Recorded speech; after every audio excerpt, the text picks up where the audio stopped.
بسم اللہ الرحمن الرحیم۔ نماز کے چند ایسے مسائل جو اکثر نمازیوں کو پیش آتے ہیں، اس کے بارے میں ایک ضابطہ یہ یاد رکھیں کہ نماز کے اندر کچھ چیزیں فرض ہیں یا نماز کی شرائط میں سے ہے۔ شرائط کا مطلب یہ جو نماز سے خارج ہے، مثال کے طور پر بدن کا پاک ہونا، کپڑے کا پاک ہونا، جگہ کا پاک ہونا، قبلے کی طرف رخ کرنا، نماز کا وقت ہونا، یہ ایسی چیزیں ہیں جو نماز سے باہر ہے لیکن ضروری ہے۔ لیکن ضرورت کے وقت ان میں سے یہ معاف بھی ہو سکتے ہیں۔ قبلے کا رخ معلوم نہیں ہے تو کسی طرف بھی رخ کر لیں۔ مریض ہے، بدن کو پاک نہیں رکھ سکتا، کپڑوں کو پاک رکھ ہی نہیں سکتا، مسلسل کپڑے ناپاک ہو رہے، اتنا ٹائم ہی اسے نہیں مل رہا کہ کپڑے پاک کر کے نماز پڑھے، تو اس کی نماز ان کپڑوں میں بھی ہو جاتی ہے۔ اور کچھ وہ ہے جو نماز کے اندر ہے جس کو فرائض کہا جاتا ہے، جیسے تکبیر تحریمہ، قیام، اسی طریقے سے قرات، رکوع، سجدہ، قاعدہ اخیرہ، یہ وہ چیزیں جو نماز کے اندر ہے، یہ فرائض ہے، ارکان ہے۔ تو جو نماز کی شرائط ہے یا نماز کے ارکان ہے اور فرائض ہیں، اس کے بغیر نماز نہیں ہوگی۔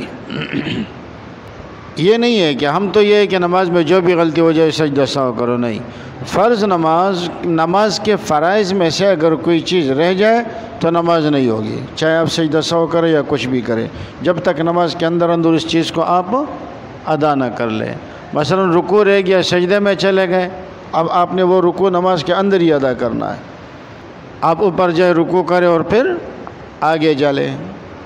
سجدہ رہ گیا، اس کو نماز کے اندر ہی آپ نے کرنا ہے، ورنہ اس کے علاوہ دوسری کوئی صورت نہیں۔ اور اگر تاخیر سے آپ نے نماز کے اندر بھی ادا کر لیا تو پھر سجدہ سہو کرنا پڑے گا۔ دوسری قسم کے نماز کے وہ مسائل ہیں کہ جو نماز کے واجبات میں سے ہے، لیکن یہ تب ہوگا جب ہمیں یہ چیزیں معلوم ہے کہ کون سی چیز فرض ہے، کون سی واجب ہے، کوئی سنت اور کون سی مستحب ہے۔ اگر ان چیزوں کا علم ہوگا تو نماز کے مسائل سمجھنا آسان ہو جائیں گے۔ فرض کے چھوٹ جانے سے نماز نہیں ہوگی۔ ہاں، فرض میں چھوٹ جائے یا کمی ہو جائے تو نماز نہیں ہوگی۔ 2 سجدوں کی جگہ 1 سجدہ کیا تو نماز نہیں ہوگی۔ لیکن اگر فرض میں تقدیم و تاخیر ہو گئی، آگے پیچھے ہو گیا، یا فرض میں اضافہ ہو گیا، 2 کے بجائے 3 سجدے کر لیے، تو اب سجدہ سہو کرنا پڑے گا۔ فرض میں تقدیم یا تاخیر کی وجہ سے، یا فرض میں آپ نے فرض ادا تو کر لیا لیکن تقدیم و تاخیر ہو گئی یا اضافہ ہو گیا، تو اب سجدہ سہو کرنا پڑے گا۔ لیکن اگر چھوٹ گیا تو نماز نہیں ہوگی۔ دوسری قسم کی وہ چیزیں جو نماز کے اندر واجب ہے، واجبات، واجب چھوٹ جائے یا آگے پیچھے ہو جائے یا اس کے اندر کمی زیادتی ہو جائے، تو ان تمام صورتوں میں سجدہ سہو سے نماز ہو جائے گی۔ فرض اور واجب میں فرق یہ ہے کہ فرض میں چھوٹنے کی وجہ سے نماز نہیں ہوگی، چاہے سجدہ سہو کر بھی لے، لیکن واجب اگر چھوٹ بھی جائے تو بھی نماز ہو جائے گی سجدہ سہو کے ساتھ۔ یہ چیزیں ہمیں یاد رکھنی چاہیے تو نماز کے مسائل یاد ہوں گے۔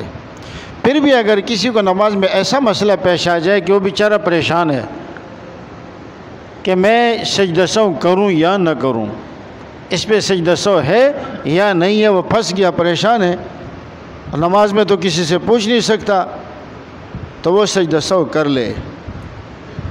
اگر سجدہ سہو واجب نہیں تھا تو بھی کر لیا تو بھی کوئی حرج نہیں ہے، نماز ہو جائے گی۔ تو اگر وہ پھنس گیا، اسے مسئلہ معلوم نہیں ہے، وہ سجدہ سہو کر لے اور پھر اس کے بعد میں معلوم کر لے، اگر سجدہ سہو واجب تھا تو ہو گیا، اور اگر نہیں تھا تو بھی اس کی نماز ہو جائے گی۔ باقی فرائض اور واجبات کے علاوہ جو چیزیں ہیں وہ سنن اور مستحبات ہیں، یعنی سنت اور مستحب۔ سنت، مستحب وغیرہ اگر کوئی چیز رہ جاتی ہے تو اس سے سجدہ سہو کی ضرورت نہیں ہے، سجدہ سہو کے بغیر بھی نماز ہو جائے گی۔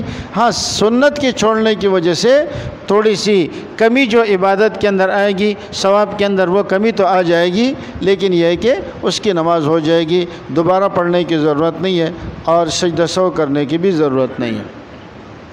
عام طور پر لوگوں کو جو نماز میں غلطیاں پیش آتی ہیں وہ یہ کہ رکوع میں سجدے کی تسبیحات پڑھ لیے، سجدے میں رکوع کی تسبیحات پڑھ لیے، تو اس سے کوئی فرق نہیں پڑتا۔ رکوع اور سجدہ کرنا فرض ہے، اس کی تسبیحات پڑھنا سنت ہے۔ اگر آپ نے نہیں پڑھی یا ایک کی تسبیح دوسرے میں پڑھ لی تو بھی اس سے نماز ہو جائے گی۔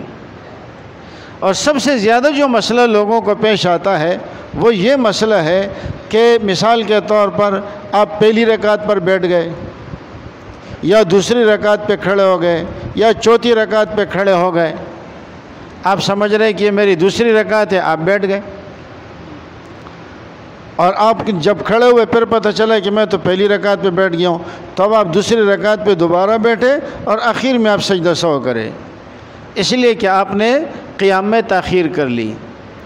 یا قاعدہ اولیٰ پہ آپ کو بیٹھنا تھا، آپ بیٹھے نہیں اور آپ کھڑے ہو گئے، تو علماء فرماتے ہیں کہ آپ کو جب یاد آئے کہ یہ میرا قاعدہ اولیٰ ہے تو اگر آپ زمین کے قریب ہے تو آپ بیٹھ جائیں، لیکن اگر آپ تقریباً کھڑے ہو چکے، کھڑے ہونے کے قریب ہے تو پھر واپس نہ بیٹھیں۔ بعض علماء نے تو اس میں بڑی سختی فرمائی ہے، وہ کہتے ہیں اس سے نماز فاسد ہو جائے گی اگر وہ کھڑا تھا اور بیٹھ گیا، لیکن حضرت مولانا مفتی رشید احمد صاحب لدھیانوی رحمۃ اللہ علیہ نے اس میں فرمایا کہ لوگوں میں جہالت کی وجہ سے ہم نرمی کا علماء فیصلہ کرتے کہ نماز ہو جائے گی۔ تو اگر آپ قاعدہ اولیٰ چھوڑ کے کھڑے ہو گئے، اب کھڑے ہونے والے تھے، زمین کے قریب تھے، گھٹنوں کا خم ابھی ختم نہیں ہوا تھا کہ آپ کو یاد آ تو آپ بیٹھ جائیں، لیکن اگر ختم ہو گیا، کھڑے ہو گئے، تو اب واپس نہ بیٹھے اور پھر اب آپ نماز کے اندر قاعدہ اولیٰ نہ کریں، پھر آپ 4 رکعت پڑھ کے آخر میں قاعدہ اخیرہ کر لے اور آخر میں سجدہ سہو کر لے، اس لیے کہ قاعدہ اولیٰ جو ہے یہ واجب ہے، اگر یہ چھوٹ جاتا ہے تو اس سے کوئی فرق، سجدہ سہو سے نماز درست ہو جائے گی۔ یا اسی طرح دعائے قنوت ہے، دعائے قنوت پڑھنا آپ بھول گئے اور آپ رکوع میں چلے گئے تو بھی آپ آخر میں سجدہ سہو کر لیں اور اس کو دوبارہ پڑھنے کی ضرورت نہیں ہے۔ لیکن اگر آپ قاعدہ اخیرہ چھوڑ کر کھڑے ہو جاتے ہیں اور قاعدہ اخیرہ چھوڑ کر کھڑے ہوئے تو اس کی 2 صورتیں ہیں، یا تو آپ نے قاعدہ اخیرہ کیا ہے اور آپ اس کو قاعدہ اولیٰ سمجھ کر کھڑے ہوئے ہیں، عبدہ و رسولہ تک پڑھا، آپ نے سمجھا کہ یہ میری دوسری رکعت ہے، یا اور پھر آپ کھڑے ہو جاتے ہیں، بعد میں آپ کو یاد آیا کہ اوہو یہ تو میں 5ویں رکعت کے لیے کھڑا ہوا ہوں، تو اگر قاعدہ اخیرہ کر کے کھڑے ہوئے ہیں، عبدہ و رسولہ کا بے مقدار پڑھ کے کھڑے ہوئے ہیں اور پھر اس کے بعد آپ کو یاد آ جاتا ہے تو آپ 2 رکعتیں ساتھ میں اور ملا لیں اور آخر میں سجدہ سہو کر لیں، تو یہ پہلی 4 رکعتیں آپ کے فرض ہو جائیں گی اور یہ جو آخر میں آپ نے 2 رکعتیں پڑھی ہیں یہ آپ کی نفل ہو جائیں گی۔ اور فجر اور ظہر میں بھی آپ ایسا عصر میں بھی آپ ایسا کر سکتے ہیں، اگرچہ فجر اور عصر کے بعد نفل نماز نہیں ہے لیکن وہ اختیاری نمازوں میں ہے اور یہ غلطی سے آپ سے ایسا ہوا ہے، تو فجر میں اور عصر میں اگر آپ کو یہ صورت پیش آ جائے تو اس میں بھی آپ 2 رکعتیں اور ملا لیں۔ لیکن اگر آپ قاعدہ اخیرہ پر بیٹھے ہی نہیں ہیں اور سیدھے کھڑے ہو گئے تو ایسی صورت کے اندر پھر آپ کیا کریں گے؟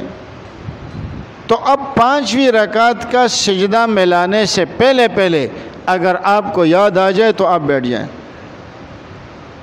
آپ کھڑے تھے، آپ کو یاد آیا، یا آپ نے رکوع کیا پھر بھی آپ کو یاد آیا، اب آپ بیٹھ جائیں اور اپنی نماز پوری کر لیں اور آخر میں سجدہ سہو کر لیں۔ تو ان صورتوں میں اگر قاعدہ اخیرہ پر آپ بالکل ہی نہیں بیٹھے تو پھر آپ پر لازم ہے کہ آپ بیٹھ جائیں، لیکن اگر آپ نے 5ویں رکعت کا سجدہ کر لیا تو اب پیچھے جو آپ نے جتنی رکعتیں پڑھی وہ ساری نفل ہو جائیں گی، وہ ساری نفل ہو جائیں گی۔ جیسے ہمارے بجلی کے یونٹ والے کرتے ہیں، اگر آپ نے 201 کر لیا تو پچھلے سارے کی قیمت ڈبل ہو جائے گی۔ میں حیران تھا کہ یہ اصول انہوں نے کہاں سے نکالا ہے، اب سمجھ میں آیا کہ ان کو اس مسئلے کا پتہ چلا ہے کہ اگر آپ نے 5ویں رکعت کا سجدہ کیا تو پہلے ساری نفل ہو جائے گی، تو ادھر بھی اگر 201 ہو گیا تو پیچھے ساری یونٹ ڈبل ہو جائیں گے۔ بس بجلی والوں کے لیے ہدایت کی دعا کرے۔ اچھا جی، تو ایک تو یہ ہوا، اگر آپ نے 5ویں رکعت کا سجدہ ملا لیا اب ساری نفل ہو جائیں گی. اب آپ نے کیا کرنا ہے؟ ایک رکعت اور ملا لے. اب 6 کی 6 رکعتیں آپ کی نفل ہو جائیں گی. اور آپ نے فرض نماز پھر دوبارہ پڑھنی ہے. اسی طرح لوگوں کو زیادہ تر جو مسئلہ پیش آتا ہے وہ یہ کہ قاعدہ اولیٰ میں درود شریف پڑھ لیا. قاعدہ اولیٰ میں جلدی سے درود شریف پڑھ لیا. تو اگر درود پڑھ لیا اللہم صلی علی محمد اتنا بھی پڑھ لیا نا تو اب سجدہ سہو لازم ہو جائے گا. اب اخیر میں آپ کیا کریں گے؟ سجدہ سہو کریں گے. تو بہرحال یہ کچھ مسائل ایسے ہیں جو عام طور پر نمازیوں کو درپیش آتے ہیں. تو ان مسائل میں ضابطہ تو میں نے آپ کو یہ بتایا کہ نماز کے فرائض، نماز کے واجبات، سنن اور مستحبات. بس نماز کے فرائض اور واجبات اگر آپ کو یاد ہو جائے تو فرض کے بارے میں ضابطہ کیا ہے کہ اگر فرض آپ نے نہیں پڑھی تو نماز نہیں ہوگی، فرض اگر ادا نہیں کیا. اور اگر کر لیا ہے اور اگر اس میں آگے پیچھے ہو گیا یا زیادتی ہو گئی، کمی نہیں، تو پھر سجدہ سہو کرنا پڑے گا. واجب چھوٹ جائے یا کمی زیادتی ہو جائے اور یا یہ کہ تقدیم و تاخیر ہو جائے تو اس صورت میں بھی سجدہ